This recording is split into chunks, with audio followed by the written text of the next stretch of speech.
Hey, this is Rajo with Watch This Instead for December 18th, 2009. And today, of course, we're going to talk about James Cameron's Avatar.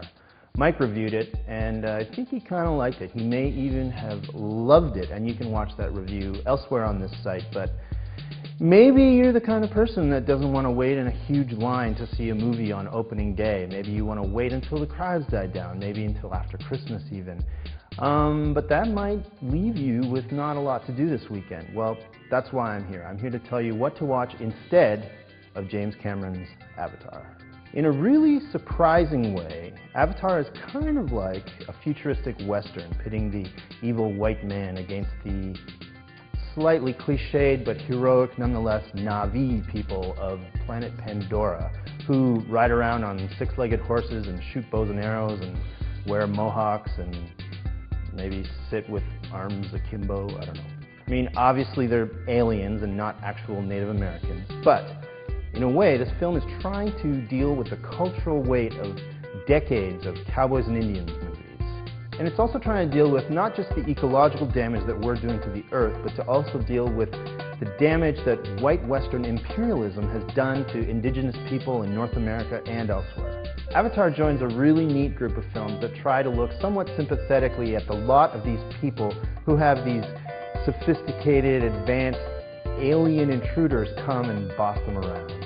And what are those films? Well, one of them is The Searchers, which was directed in 1956 by John Ford and is one of the best westerns of all time. A classic epic for the ages. It stars John Wayne as Ethan Edwards, an ex-Confederate soldier who spends years searching the plains for his niece, who was abducted by the Comanche. That was my John Wayne impression. I'm the Duke. It is the classic Western, and it's a film that kind of, in the hands of John Ford, one of the best directors of all time, began to lift the lid on an idea that Indians, Native Americans, aren't just savages that are around to be shot by cowboys. Ethan is so violently racist against them and so completely against the idea that his niece might actually enjoy living among them that he kind of wants to shoot her in the head rather than to let her live with them. Much less violent and vitriolic, but just as epic in terms of scale, is Kevin Costner's 1990 film Dances with Wolves, which made a couple $100 million, won a whole bunch of Academy Awards, and whose reputation has kind of suffered as a result of Costner mania kind of taking over in the 90s. We all got a little tired of the Costner. In reality, it's a very, very, very good film that definitely holds up and probably deserves a second look.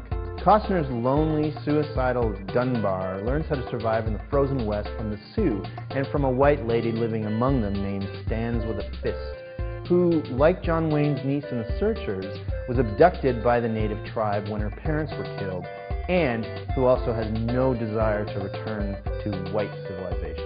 The film is very on the nose and it's kind of grand and Costner-esque, but it serves as a great Hollywood bookend to The Searchers and all the Western films that have come in between. It's also kind of exactly the same movie as Avatar, only without the mech suits. Our favorite film of this little tiny group, though, is Dead Man by Jim Jarmusch. Shot in black and white in 1995 and starring Johnny Depp. It's a deeply weird Western on peyote that follows Depp's character, William Blake, an accountant from Cleveland, as he gets lost on a crazy Jarmuschian journey through the frontier. It's one of the smartest, most interesting, and least fraught takes on the issue of white guy versus native guy that we've seen on film, and it's the complete opposite to Avatar in every possible way, featuring, literally, the least most exciting gunfight in cinema history. It's kind of high concept though, so if you're prone to eye rolling, maybe you want to stay away. But different strokes, different folks. So if you have no plans to see Avatar this weekend, maybe you'd be interested in seeing Dances with Wolves, The Searchers, or Dead Man by Jim Jarmusch. You can watch all these by clicking on the zip.ca banners that you find all over thesubstream.com, which will get you a free trial. meaning you don't pay any money, which is a really good deal. Or if you're not Canadian and you haven't seen it at least 55 times, rent Black Robe from your neighborhood convenience store that will probably have it.